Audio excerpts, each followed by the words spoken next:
Reflections on the book of Daniel. I've been reading the Old Testament this year. Already finished except Psalms and Proverbs.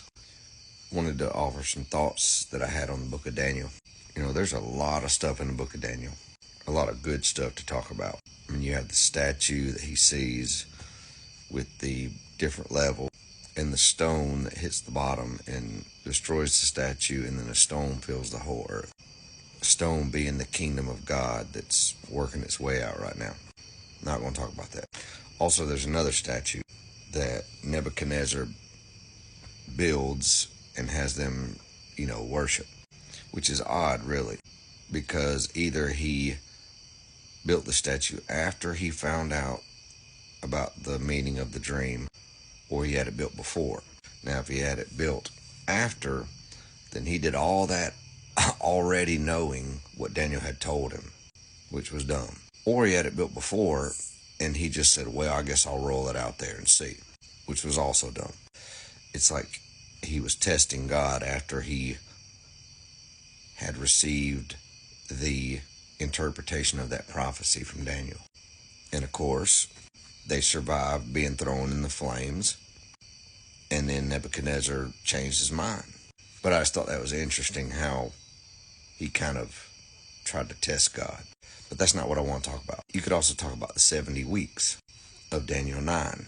Is the 70th week in the past? Is it in our future? Are we in it right now? Is it a long week? Whole nother discussion. I think it's in the past. Not going to talk about that.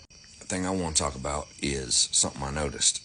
When the three Hebrew children were thrown into the fire, I noticed something. It said that there was a fourth man, and he was saving them from the fire, but when they came out, not only were they completely safe, but there's this interesting detail that the ropes that they used to tie them were burned off.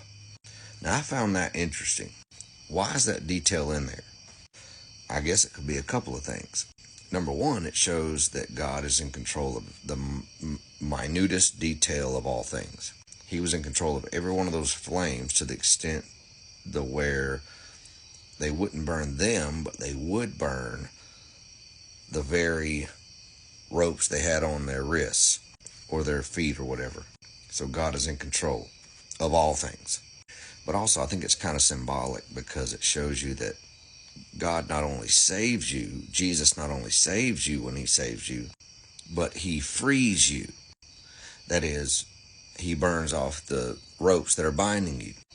He enables you to live according to what he wants you to do, to follow his laws, to live according to his commandments. He doesn't just save you from the flames, he frees you to live accordingly after he frees you from the flames. I don't know, I just thought that was interesting. Something I hadn't noticed before, but there you have it.